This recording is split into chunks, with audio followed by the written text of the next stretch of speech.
Je vous souhaite à tous la bienvenue dans le Seigneur, notre Sauveur. C'est un jour de grâce encore aujourd'hui, comme pour beaucoup.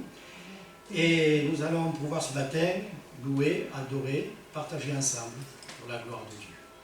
Et je vous souhaite à tous un bon accueil et en vous remerciant de la part du Seigneur. Parce que Jésus, il était déjà là avant que nous arrivions. Voilà, mais nous sommes ensemble.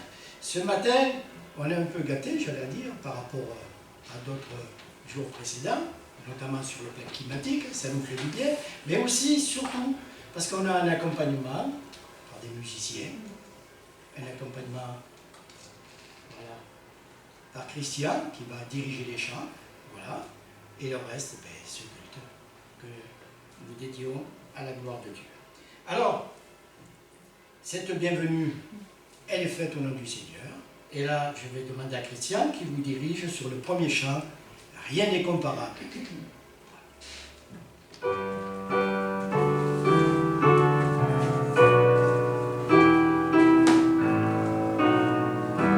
été informé il y a quelques minutes que j'assurerai les chants. Alors, heureusement qu'il y a Dominique qui va jouer parfaitement. Je vous invite à vous lever, c'est de la pêche.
Mais ce n'est pas le même amour. Ça, c'est un amour de la part du Seigneur, un amour qui lui a coûté sa vie, mais qui est ressuscité. Et cet amour, on ne peut pas le comprendre si on n'a pas rencontré le Seigneur personnellement. Alors, Catherine va nous lire le psaume 8.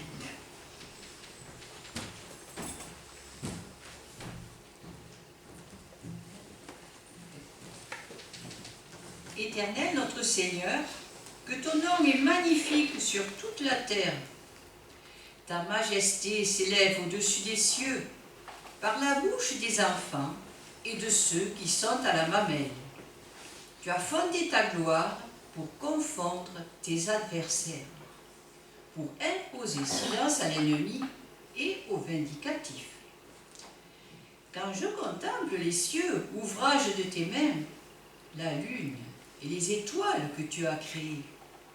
Qu'est-ce que l'homme pour que tu te souviennes de lui, et le Fils de l'homme pour que tu prennes garde à lui? Tu l'as fait de peu inférieur à Dieu, et tu l'as couronné de gloire et de magnificence. Tu lui as donné la domination sur les œuvres de tes mains. Tu as tout mis sous ses pieds, les brebis comme les bœufs et les animaux des champs, les oiseaux du ciel et les poissons de la mer, tout ce qui parcourt les sentiers des mers. Seigneur Éternel notre Seigneur, que ton nom est magnifique sur toute la terre. Voilà. À la suite de ce psaume, nous pouvons, c'est vrai, exprimer notre adoration, notre louange, et nous pouvons le faire au travers de ce chant que Christian va nous conduire. Je louerai l'Éternel.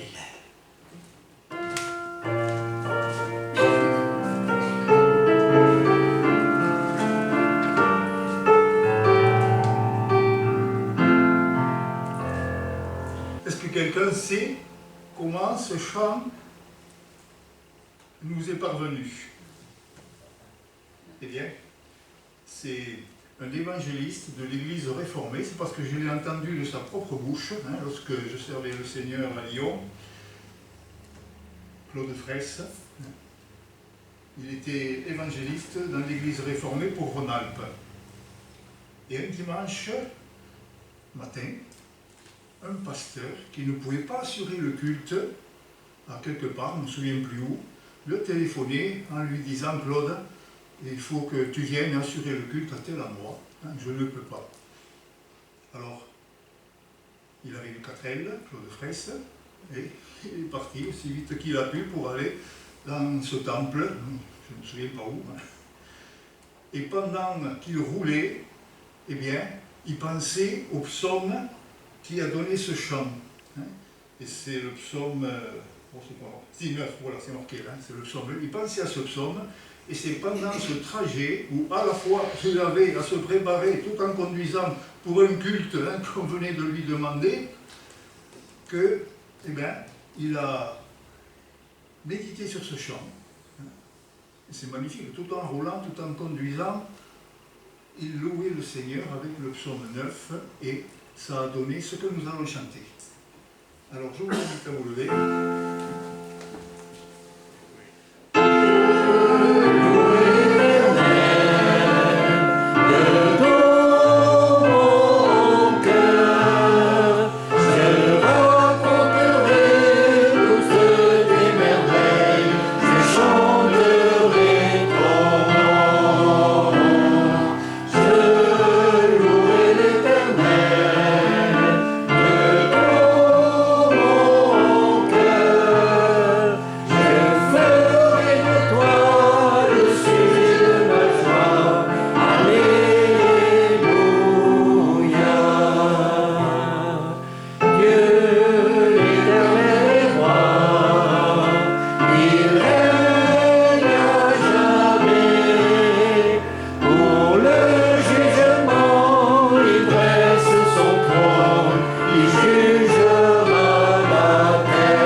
Catherine va nous introduire dans la prière communautaire et que chacun puisse, j'allais dire, quelque part se libérer, c'est-à-dire en apportant sa reconnaissance au travers de la prière à Dieu notre Sauveur.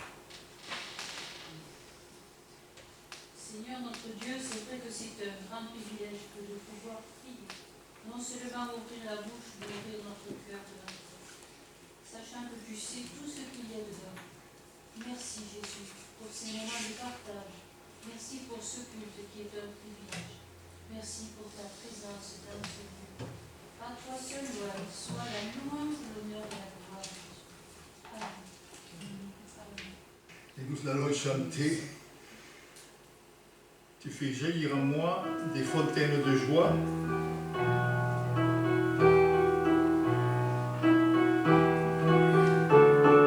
Oui, il y a 3 strophes. Et quand nous aurons chanté la première, comme il y a ensuite témoignage libre, eh bien, je propose qu'après le chant de la première strophe, si quelque chose à partager à la gloire du Seigneur, eh bien, ça aille sans problème.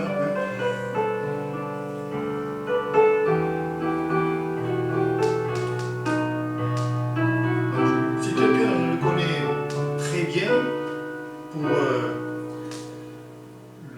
diriger, ce chant, ce serait mieux que moi parce que je ne peux pas dire que je le connais autant que d'autres. Alors on va essayer, puis on verra bien. Tu fais jaillir en moi des fontaines de joie, ô Seigneur, quand je pense à toi. Tu fais jaillir en moi des fontaines de joie, ô Seigneur, quand je pense à toi.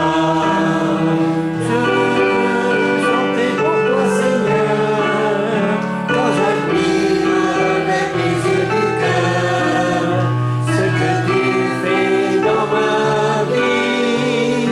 Un jour vers moi tu t'es penché, avec ton amour m'a regardé, que tout le monde applaudit. Tu fais jaillir en moi des fontaines de joie, ô Seigneur, quand je pense à toi. Tu fais jaillir en moi des fontaines de joie, ô Seigneur, quand je pense à toi.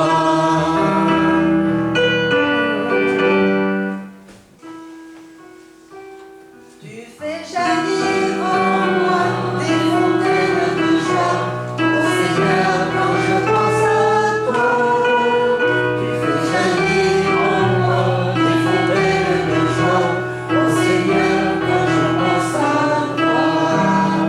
Tu donnes un peu plus chaque jour à ceux qui te cherchent avec amour, à ceux qui ont soif de toi. Tu n'aimes pas les orgueilleux, ni les oppresseurs, les malheureux. Les petits sont tes amis. Tu fais jaillir en moi des fontaines de joie, ô Seigneur, quand je pense à toi.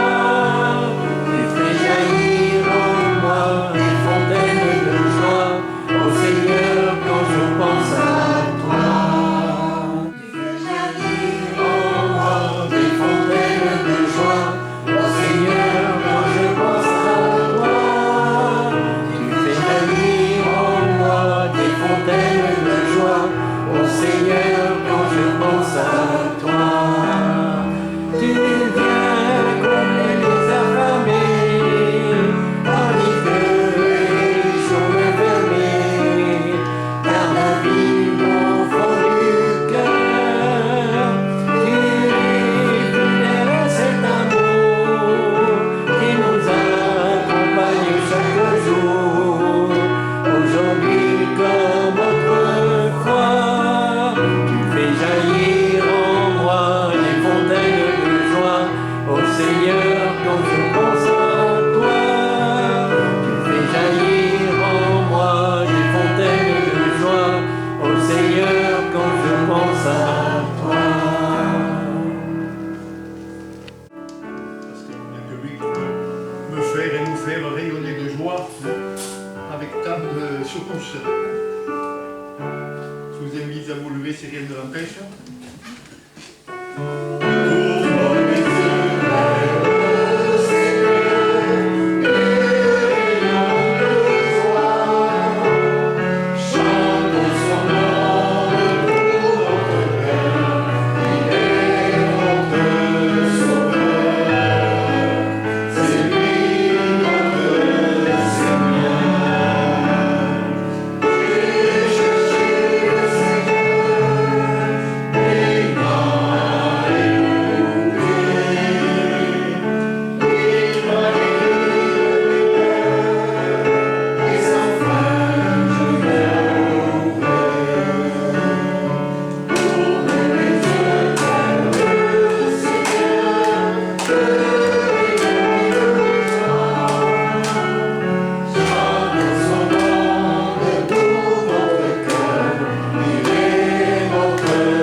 Nous allons parler de l'aveugle de naissance.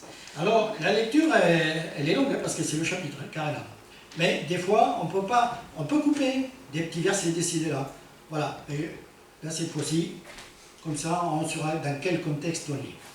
Et justement, avant de commencer cette lecture, l'aveuglement, la cécité, est extrêmement fréquente en Orient. Ces causes essentielles sont la petite vérole et surtout l'ophtalmie, qu'aggrave l'éclatante et perpétuelle lumière solaire. Vous avez dû le voir cette semaine, quand ça tapait, hein, si vous regardez le sol blanc, les marbres blancs, alors quand vous avez ça en permanence, l'abondance de poussière aussi fine que la farine et les mouches, il arrive que les enfants naissent aveugles. C'est pourquoi les mendiants aveugles sont nombreux, dans l'Évangile notamment. Alors bien sûr, nous avons l'aveugle Bartimée, nous avons l'aveugle sur la route de Jéricho, hein, vous avez l'aveugle de Bethsaïda, et maintenant c'est l'aveugle au niveau de Jérusalem, enfin du moins dans les environs. Voilà. Jésus vit en passant un homme aveugle de naissance. Ses disciples lui firent cette question. Rabbi, c'est-à-dire maître, qui a péché? Cet homme ou ses parents pour qu'il soit né aveugle? Je viens de l'expliquer. Jésus répondit, ce n'est pas que lui ou ses parents aient péché, mais c'est afin que les œuvres de Dieu soient manifestées en lui. Il faut que je fasse tandis qu'il est jour. Les œuvres de celui qui m'a envoyé, la nuit vient où personne ne peut travailler. Pendant que je suis dans le monde, je suis la lumière du monde. Après avoir dit cela, il cracha à terre et fit de la boue avec sa salive, puis il appliqua cette boue sur les yeux de l'aveugle. Il lui dit, va et lave-toi au réservoir du Siloé. nom qui signifie envoyé. Il alla, se lava et s'en retourna, voyant clair. Ses voisins et ceux qui auparavant l'avaient connu comme un mendiant disaient: n'est-ce pas celui qui se tenait assis et qui mendiait? Les uns disaient: c'est lui. D'autres disaient: non, mais il lui ressemble. Et lui-même disait: mais c'est moi. Ils lui dirent donc: comment tes yeux ont-ils été ouverts? Il répondit: l'homme qu'on appelle Jésus a fait de la boue et a oint mes yeux. Et il m'a dit: va au réservoir du Siloé et lave-toi. J'y suis allé, je me suis lavé et j'ai recouvré la vue.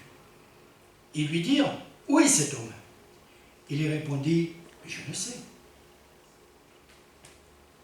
Ils le menèrent vers les pharisiens, celui qui avait été aveugle. Or, c'était un jour de sabbat que Jésus avait fait de la boue, et il lui avait ouvert les yeux. De nouveau, les pharisiens aussi lui demandèrent comment il avait recouvré la vue. Et il leur dit: il a appliqué de la boue sur mes yeux, je me suis lavé et je vois. Sur quoi quelques-uns des pharisiens dirent: cet homme ne vient pas de Dieu, car il n'observe pas le sabbat. D'autres dirent: comment un homme pécheur peut-il faire de tels miracles? Et il y eut division parmi eux. Ils dirent encore à l'aveugle: toi, que dis-tu de lui, sur ce qu'il t'a ouvert les yeux? Il répondit: c'est un prophète. Les Juifs ne crurent point qu'il lui ait été aveugle. Et il lui eut recouvré la vue jusqu'à qu'il eût fait venir ses parents. Ils les interrogèrent, disant: est-ce là votre fils, que vous dites être né aveugle? Comment donc il voit maintenant? Ses parents répondirent: nous savons que c'est notre fils et qu'il est né aveugle. Mais comment il voit maintenant? Qui lui a ouvert les yeux? C'est ce que nous ne savons. Interrogez-le lui-même. Il a l'âge. Il parlera de ce qui le concerne. Ses parents dirent cela parce qu'ils craignaient les Juifs. Car les Juifs étaient déjà convenus que si quelqu'un reconnaissait Jésus pour le Christ, il serait exclu de la synagogue. C'est pourquoi ses parents dirent: il a de l'âge, interrogez-le lui-même. Les pharisiens appelèrent une seconde fois l'homme qui avait été aveugle et ils lui dirent: donne gloire à Dieu, nous savons que cet homme est un pécheur. Il répondit: s'il est un pécheur, je le sais. Je sais une chose, c'est que j'étais aveugle et maintenant je vois. Ils lui dirent: que t'a-t-il fait? Comment t'a-t-il ouvert les yeux? Il a répondu: je vous l'ai déjà dit, et vous n'avez pas écouté. Pourquoi voulez-vous l'entendre encore? Voulez-vous aussi devenir ses disciples? Ils l'injurièrent et dirent: c'est toi qui es son disciple. Nous sommes disciples de Moïse. Nous savons que Dieu a parlé à Moïse, mais celui-ci, nous savons d'où il est. Cet homme leur répondit: il est étonnant que vous sachiez d'où il est. Et cependant, il m'a ouvert les yeux. Nous savons que Dieu n'exauce point les pécheurs, mais si quelqu'un l'honore et fait sa volonté, c'est celui-là qui l'exauce. Jamais on a entendu dire que quelqu'un ait ouvert les yeux d'un aveugle-né. Si cet homme ne venait pas de Dieu, il ne pourrait rien faire. Ils lui répondirent: tu es né tout entier dans le péché, tu nous enseignes? Et ils le chassèrent. Jésus apprit qu'il l'avait chassé, et l'ayant rencontré, lui dit: crois-tu au Fils de Dieu? Il répondit: et qui est-il, Seigneur, afin que je croie en lui? Tu l'as vu, lui dit Jésus. C'est celui qui te parle, c'est lui. Il dit: je crois, Seigneur, et se prosterna devant lui. Puis Jésus dit: je suis venu dans le monde pour un jugement, pour que ceux qui ne voient point et ceux qui voient deviennent aveugles. Quelques pharisiens qui étaient avec lui, ayant entendu ces paroles, lui dirent: nous sommes-nous aveugles? Jésus leur répondit, si vous étiez aveugle, vous n'auriez pas de péché. Mais maintenant vous dites, nous voyons. C'est pour cela que votre péché subsiste.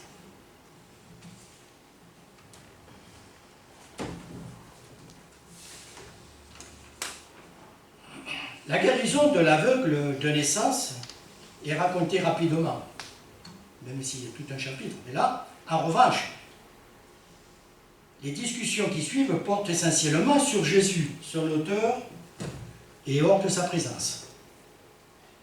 Il n'est pas là, Jésus, quand les pharisiens demandent explication. Qui donc est Jésus? L'envoyé de Dieu? Le Messie? Le Fils de l'homme? Le Seigneur promis? On se divise à son sujet. Ses adversaires pensent qu'il n'est qu'un imposteur, un pécheur, parmi tant d'autres. Sauf eux, bien sûr. Et puis, c'est le tour de l'homme qui est aveugle de naissance. C'est le mendiant. Vous savez, celui sur le chemin du village de Béthanie, vers la piscine de Bethsaïda.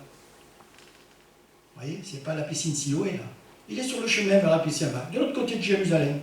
Il mendiait là, un coup là, un coup là, un coup à l'endroit. Mais non, pas du tout. C'est quelqu'un qui lui ressemble. Mais lui affirmait, c'est bien moi. Alors, si c'est toi, prouve-le. D'accord.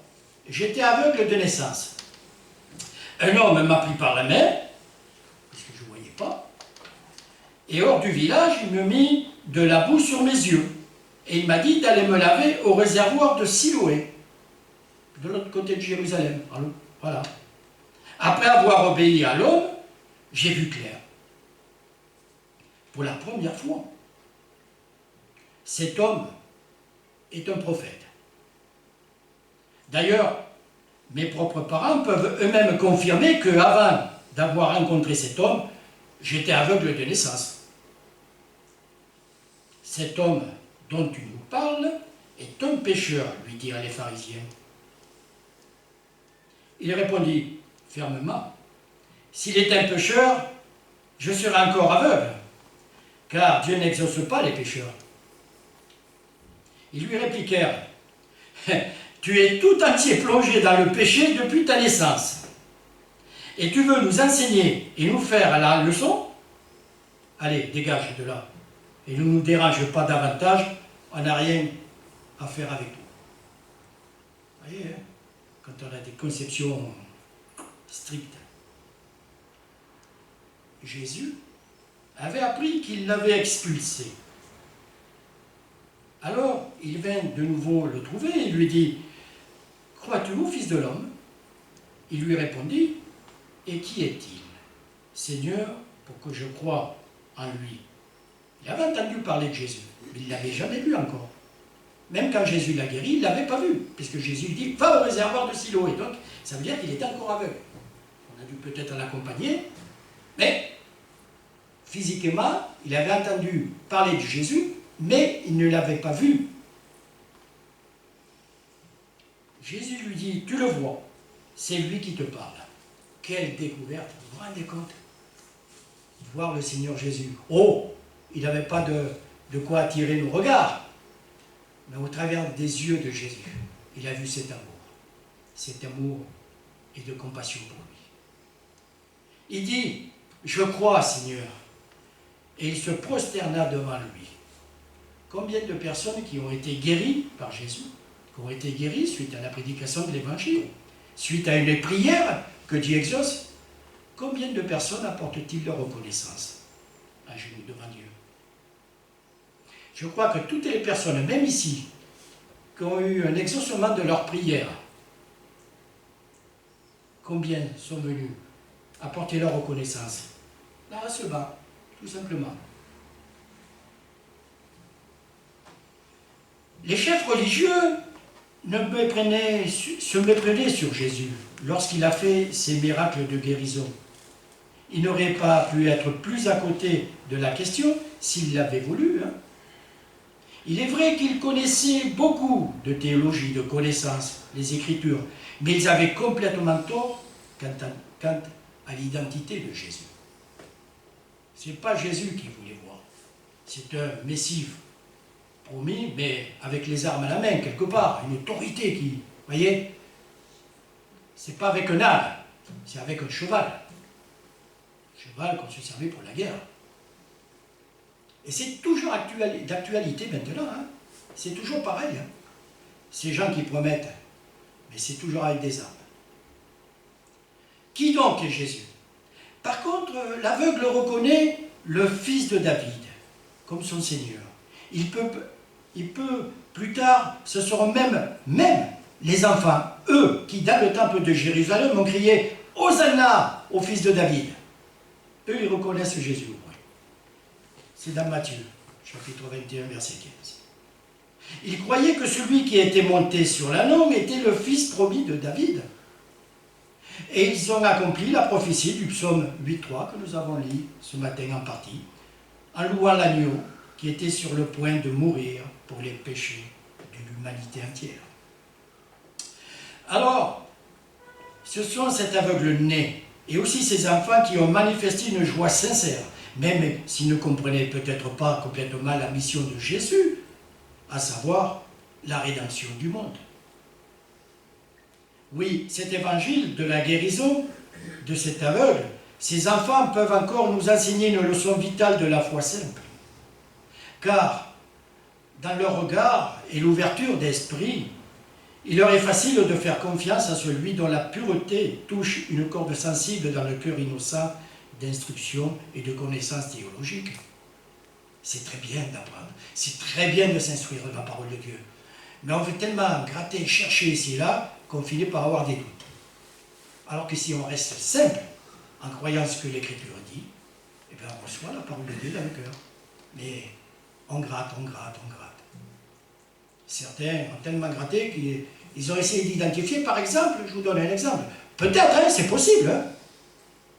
Quand l'apôtre Paul a la vision qu'il voit un Macédonien appelé au secours pour venir justement apporter l'évangile, certains ont pensé que ce Macédonien était finalement le geôlier pour être sauvé avec sa famille. C'est possible. Et si c'est vrai, eh bien, gloire à Dieu. Mais la parole de Dieu ne précise pas. On ne peut que supposer. Mais on ne se base pas sur des suppositions.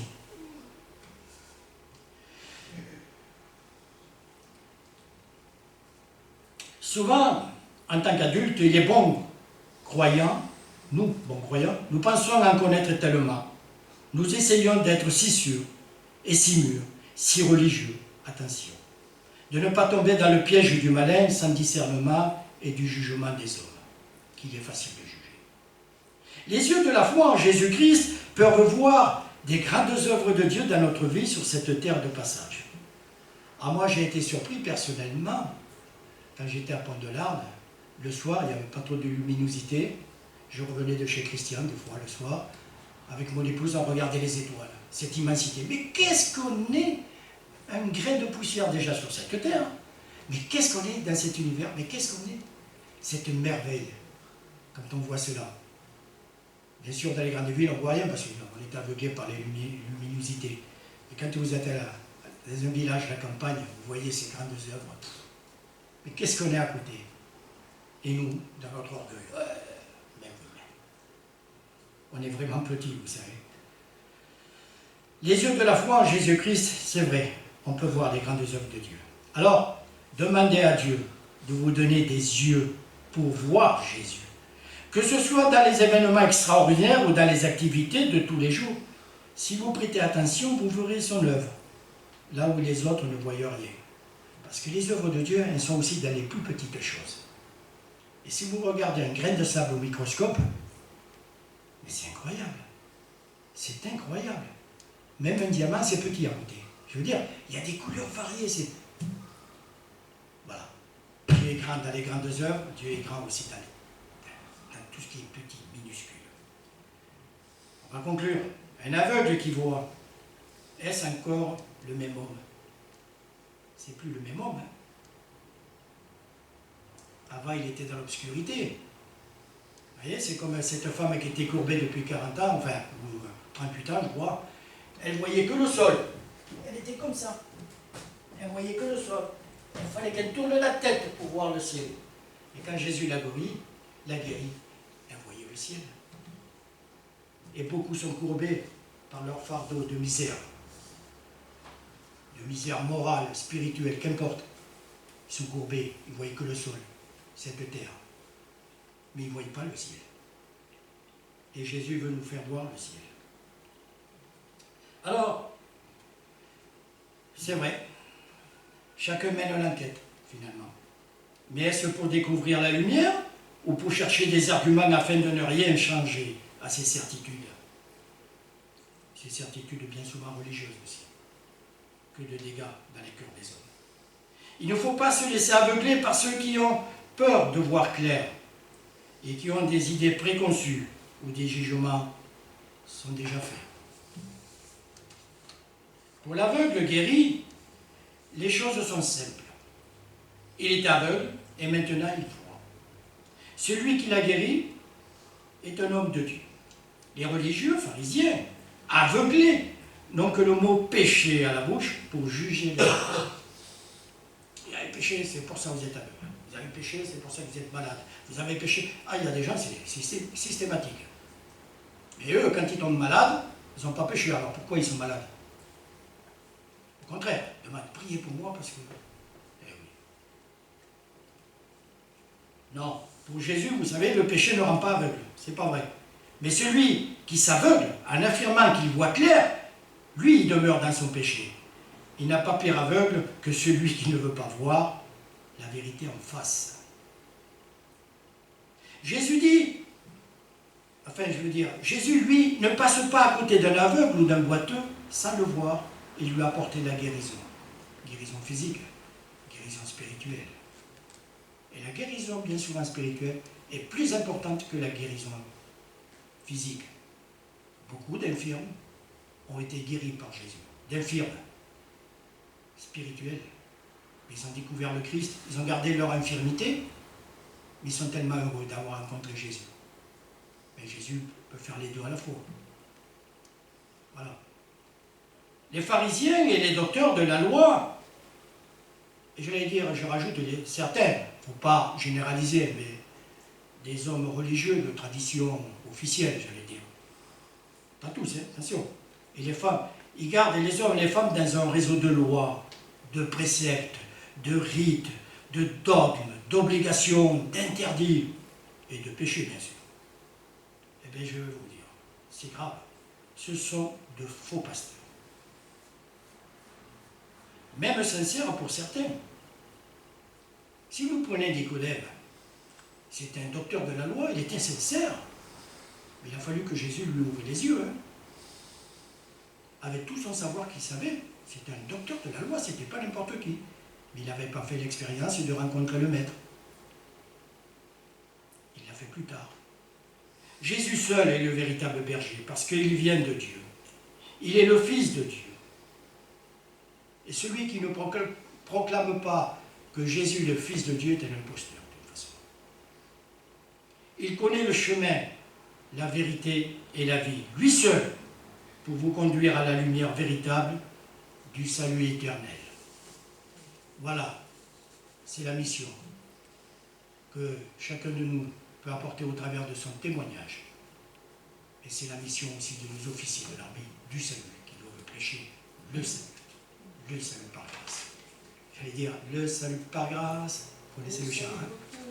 Voilà. Amen. J'espère avoir pas été.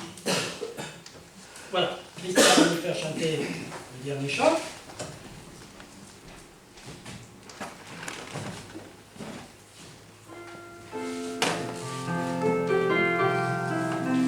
J'invite à vous lever. Si rien ne l'empêche, pour dire merci au Seigneur pour ce qui est écrit, puis pour ce qu'on peut avoir dans le cœur en plus.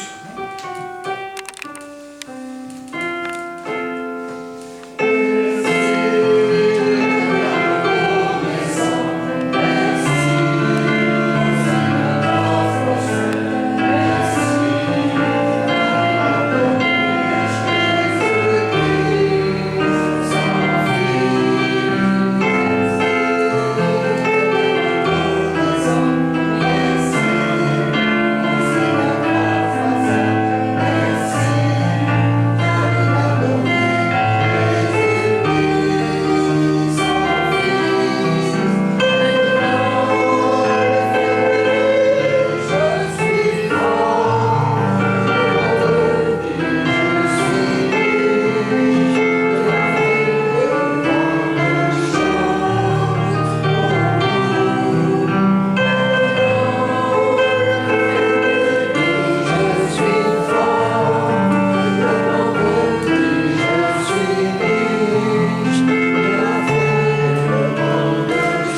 Dans Hébreux 13, 20, je cherche parce que Que le Dieu de paix vous rende apte à tout ce qui est bien pour faire sa volonté. Qu'il fasse à nous ce qui lui est agréable par Jésus-Christ, à qui soit la gloire au siècle des siècles. Amen. bon retour à Dieu, que le Seigneur vous accompagne toute cette semaine.